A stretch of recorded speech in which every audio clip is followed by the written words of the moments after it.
Ladies and gents, welcome back. I'm Scritic, and today I've got a question for you guys. What is the most dead piece of old school RuneScape content? Okay, ready? We're going to reveal it on 3, 2, 1. It's the wilderness. There shouldn't have been any other answer. Seriously though, the wilderness used to be sprawling. The days of sitting on the edge of the wilderness line and tagging people and running away the second things got a little bit too spicy. Anyway, don't get me wrong, the wilderness isn't completely dead. There are plenty of people who enjoy the content on offer there, and Jagex have invested a lot of time and updates into the revival of the wilderness lately. But they want to take this one step further with these 3 proposals. And I've got to say, the first and last one here are genius. So let's get into it. For this first one, Jagex are proposing to take 2 pieces of dead content and sort of mash them together to make something good. The Wilderness Agility course has long been a pretty stale bit of content, but here's what Jagex are proposing to spice this up. First up, they're proposing that you have to deposit 150k of your hard-earned cash to even access the course. Unlike the Rev Caves though, or any other entrance fee in the wilderness, this won't go to the PKer and instead just sort of disappears on death. The course does have some neat rewards though. Completing a lap will award you with some loot. Specifically, blighted supplies, which can only be used in the wilderness, and alchemies. Sounds nice and simple, right? But for every lap you complete, this loot will get even bigger. Between laps 1 and 15, you can expect about 10k GP a lap. Between laps 16 and 30, that goes up to 20k GP. Laps 31 to 60 will make roughly 30k GP a lap. And then anything above 61 laps will net you roughly 40k GP. Okay, so Jagex thinks we can run about 80 laps an hour, which, let me just read this quickly, that works out at 2.2 million GP for the first hour, going up to 3.2 million GP for every hour after that. Oh, 80 laps an hour. Jagex, you have too much faith in us, man. Agility is, it's second monitor content. And if it's not, then, you know times are desperate, right? But anyway, when I first read this, I really didn't know what to make of it. You know, on one hand, I think this really rewards training a skill that, let's face it, no one likes training. It might bring skillers into the wilderness or players just looking to rebuild off a very small amount of GP input. And of course, it's going to reward the PKers as well. On the other hand though, will this totally get abused by bots or clans just controlling the area? Probably. But Jagex are proposing to put a few things in place to make this a bit more difficult to abuse. There'll be more skeletons here to deal with or tank as you go around the course, the rising risk of loot that will be building, and of course the threat of PKers coming to take that from you. Logging out totally resets your lap streak, meaning you'll go back to that 10k GP per lap threshold. And if you die or leave to bank, then not only will your lap streak reset, but you'll have to pay the 150k entrance fee to get back in. Okay, that sounds like a pretty decent package. That's gotta be it, right? Tell me that's it.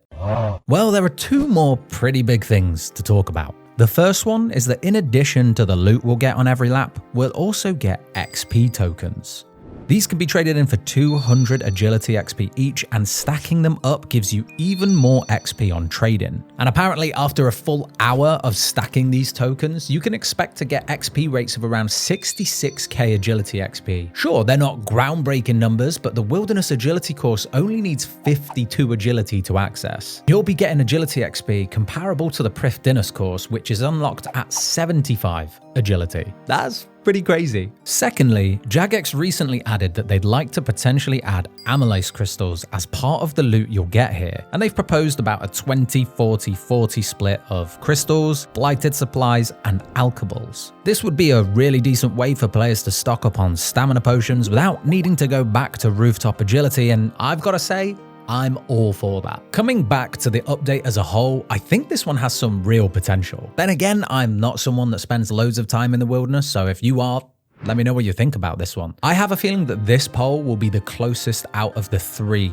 that Jagex are proposing, so it might be tight. Next up is a change to the Chaos Temple. And I'm going to speed through this one because essentially it's getting a huge makeover to turn this place into multi-combat revs 2.0. If you go back some time, the rev caves were actually a really popular multi-combat hotspot for non-PKers and PKers alike. But like a lot of other things in old school RuneScape, it got exploited. Now they're one-upping the rev caves with this one by having some sort of God Wars inspired mob versus mob fight here between the existing Chaos Druids and some Undead Pirates, of all things. Like the pirates really just gate crashed the party and now they're going at it. That's wild. These Undead Pirates are going to have a really lucrative drop table and they're going to be pretty easy to shred through as well, allowing you to build up GP pretty quickly. The risk here is that not only is it multi-combat, but the Chaos Druids will now be able to teleblock you as well. Now this update has a clear intention and target audience because the Chaos Temple itself is located between levels 9 and 14 in the wilderness. And Jagex think this is going to revive lower level PKing or pures and unique account builds to really get stuck into the wilderness, trying to make those PvP scenarios feel a little bit more fair by only fighting players around your level. One of the unique drops here will actually be the Chivalry Prayer Scroll, and this is to give those low-level PKers or restricted builds like Pures a chance to really branch out with unique builds and gear, and that's a smart way of getting around the quest requirements, so I like that.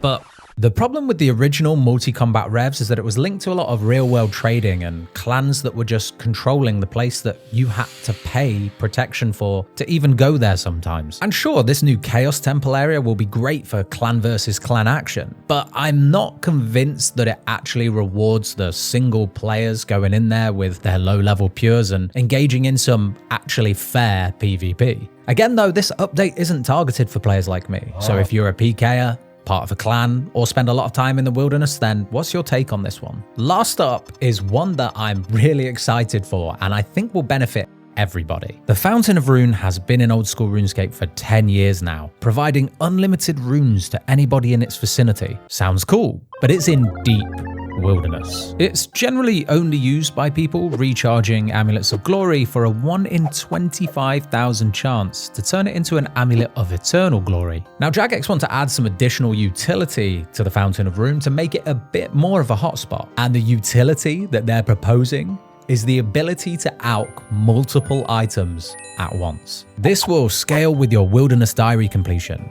You'll be able to alch 5 items at a time with the Easy Diary, 10 medium, 20 hard, and a stack of 30 items with the Elite Diary. This is actually huge. You'll finally be able to get through those huge stacks of arrows, battle staffs, bows, whatever you've collected that you could never quite bring yourself to alch one at a time whilst doing agility and, efficiency scape and...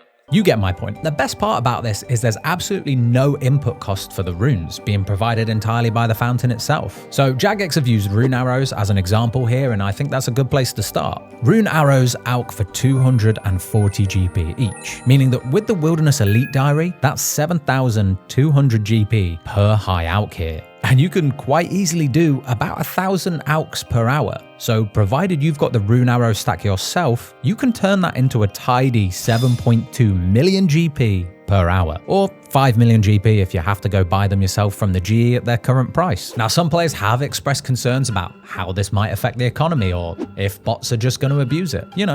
The standard stuff. There's actually a block on logging out at the Fountain of Rune for 3 seconds after you cast a spell. So while we all know bots for their ridiculously quick log out, it's not going to be possible here, putting them at just as much risk as the average player. Long term, this might actually improve the economy, or at least increase the price of those high alch items. If more people are buying things like rune arrows to take up to the Fountain of Rune to alch them for profit, then eventually their price will go up. And this will make it a more attractive drop from places where you get an abundance of arrows. And this even benefits skillers, because if the price of things like rune arrows go up, then it makes it a more viable option to make these things from scratch. A bigger issue though is access to the Fountain of Rune. Given the current layout of the area, there's only really one way in and out, and that's through this tiny little entrance. So this could see some real competition between groups of PKers, and maybe a little too risky for the solo player who isn't logging on at 4 AM on a Monday morning to avoid the crowds.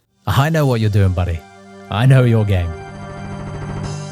So they're the big 3 wilderness proposals intended to raise a little bit more activity within the wilderness for all kinds of players. I mean, hey, you probably came here for the update and not my opinion, but I'm going to give it to you anyway. I think that these updates are actually a really sensible direction for wilderness updates that cater to more than just PKers. Because if we actually do want the wilderness to become a popular place again, then there needs to be incentives for people to go there that isn't just killing other players. I mean, I, for one, am going to be at that wilderness agility course on day 1 if this update comes through, because that is my best chances of blending in with the crowd and not losing everything. I don't know, it could be fun, and I hope that there's a mass world dedicated to it so that we can all just conga line through the place. As always, guys, thank you for watching. If you're not subscribed, I'd really appreciate it. And to those of you that already are, thank you as always. Until next time, though, later.